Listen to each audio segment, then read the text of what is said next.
Good morning, everybody. It's definitely morning because I've got my coffee. Um, you all know me. I don't know how many of you know me well. Coffee's my vice. I think this is cup 3 already, and it's 10:30. Um, but yeah, so I'm drinking coffee. Excuse me a second. Okay, so I wanted to do two things with this video. One, a while ago, I promised resources. So I found a few that I think are going to be helpful for any of you that want to continue to research PNES on your own. So they are down below in the video description. I'm like a real YouTuber. Like and subscribe. Just kidding. I don't care about all of that. That's really not the reason why I do these videos. It's to educate, and it's giving me a place to talk about PNES. So I appreciate all of you that have subscribed, though. I think that's awesome that you want to continue to learn. And yeah, so that's the first thing I want to do. Sorry, you just heard my kid. Um, Second thing I want to do is show you a few things that I do to kind of help others help me, I guess. So today I'm filming on my laptop because I can't film on my phone because I need to show you a few things. So here's my phone. Okay, there's the front. The back it's a wallet pull out, and it's attached. So I'm going to show you what I carry in here. Um, so first things first is it has two pockets. See, first things first, I have an emergency medical card, and it goes along with a bracelet that I normally wear on this hand, but I leave it at work because that's kind of the only place I go out in public, quote unquote, alone. So, yeah, so right now I'm not going out in public alone. I can't drive. In the past 6 months, my seizures have changed a little bit and I lose sight. And when I say that, I mean I lose the ability to see. I don't really lose eyesight and I don't lose the ability to speak when I do. It's just that I can't. I know that doesn't make a whole lot of sense, but it has something to do with my muscles and my brain and just the way that it's functioning at that time. Um, so the muscles just kind of stop responding to my brain signals. Even if I like get up here in my brain subconsciously or consciously and be like, okay, open your eyes. I just can't. So I don't lose the ability to see. Really, I just lose the ability to control it. So because that's going on, I'm not driving, so that's why I don't go alone in public anywhere. I have an amazing coworker who picks me up and brings me home every day from work. She's freaking awesome. And if I go anywhere else, like when I'm at home, my mom drives, my sister drives, or my husband drives. I'm not driving right now per my doctor's orders because, like, again, I said that I lose the ability to see, and that happens instantaneously. So I don't want to be driving, clearly, and I don't want to cause an accident because that would just be devastating. So I'm not driving. It's been an adjustment. Anyways, back to the bracelet. So I leave it at work because, again, that's the only place I go alone in public without somebody that doesn't know what's going on. So the bracelet has this really cool pull-out thing that says "See my medical emergency ID card," whatever. That's this thing that I carry in the back of my phone, and it's actually helped because it has my address on it and my information on it, and it helped a stranger find my house and find my husband while I was on a walk with my son when I lost the ability to see. So it's actually come in handy. So on the card, it also lists my medications and my medical conditions and my allergies, my blood type, um, and it has a place for emergency contacts. So I carry that in my wallet thing on the back. And then I also have two cards that I recently made. It's my seizure protocol for work. So what that means is um, what to do while I'm having a seizure at work. And thankfully, I have not had a seizure yet in session with a client. I do everything I can to avoid that. But if it happens, I need to be prepared. So I have one seizure protocol card for clients to hand to them if I start having a seizure in session. It just tells them, stay calm, tells them to take the card to a designated person in my office.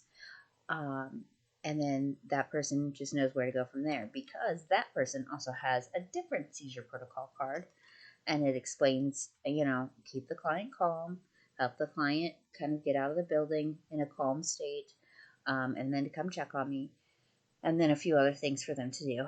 And I also made a list for my coworkers that has my emergency contacts listed out again, and then it also tells them what responsive means in like specific case for me.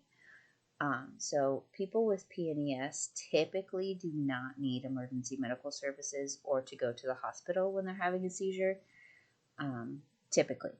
So there are cases like if I look like I'm visibly injured, like I fell or something, I would need emergency medical services, or if I become non-responsive. But responsive for me means that I cannot communicate in any way. So first, check and see if I can verbally communicate, if I can answer you.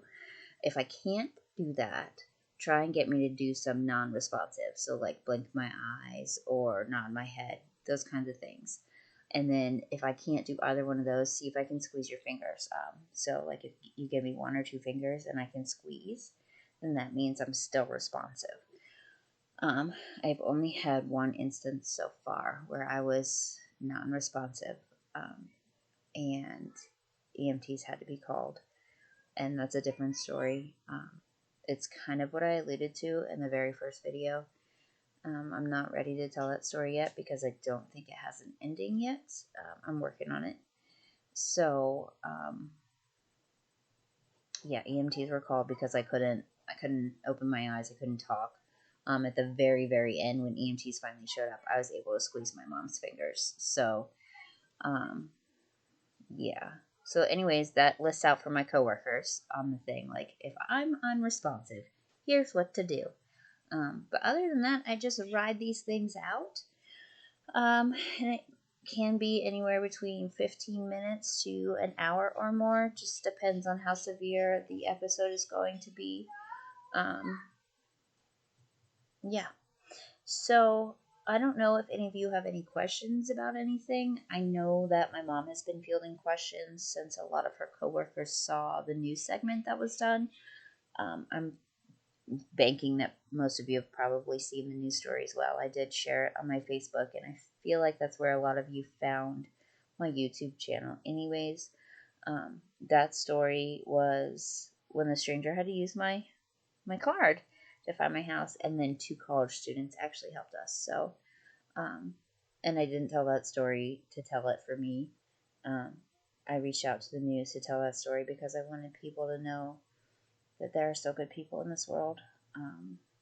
Like I said before, PNES it looks different for everyone, but there have been times that I've had a seizure in public, and I can still hear. Like, I've never lost the ability to hear, and I've heard some not so nice things, but again, I think it's just because people don't know what's going on.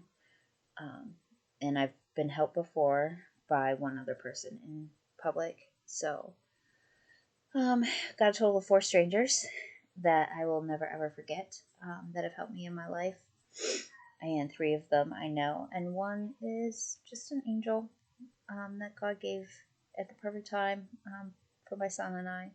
But anyways, yeah, so since that news story came out, my mom's been fielding a lot of questions about PNES, and um, she's doing a great job. Like, she wants to help me educate, she wants to help me advocate. So if she can't answer your questions, and you guys want to ask me a specific question, feel free. Like I said, I'm trying to be 100% transparent, and real and honest with this, because that's important. So if it's something that I don't feel safe enough talking about yet, I will tell you that. But pretty much nothing is off limits. I am a very open book kind of person, which is strange because I'm also a circle the wagons kind of person, and it's taken me a long time to even start talking about my PNES. But at this point, I'm making the decision to share, obviously. So, yeah, any questions, feel free to reach out to me. I will do my best to answer them. If I can't, I will either tell you why I can't or I will point you in the right direction. So, coming up, hopefully soon, I'm not going to promise you a date or anything. I'm going to be doing a video with someone else who has PNES who has agreed to kind of like talk with me just to kind of give you guys another perspective. I have actually met a lot of people through Facebook, a Facebook group, and then a specific support group that have PNES. And all of our stories are different, but they're also similar. And I want to help anyone tell their story that wants to tell their story. And so, yeah, I've got someone. We've tried to like figure it out a couple times, but we're in different time zones. We've got different things going on in our lives. So, as soon as I can get that video, I promise to share it with you. She has agreed to let me share it. So, yeah, I think that's it for today. If you, like I said, if you have any questions, reach out to me. Hopefully, the resources that I post are helpful. So, yeah, keep watching.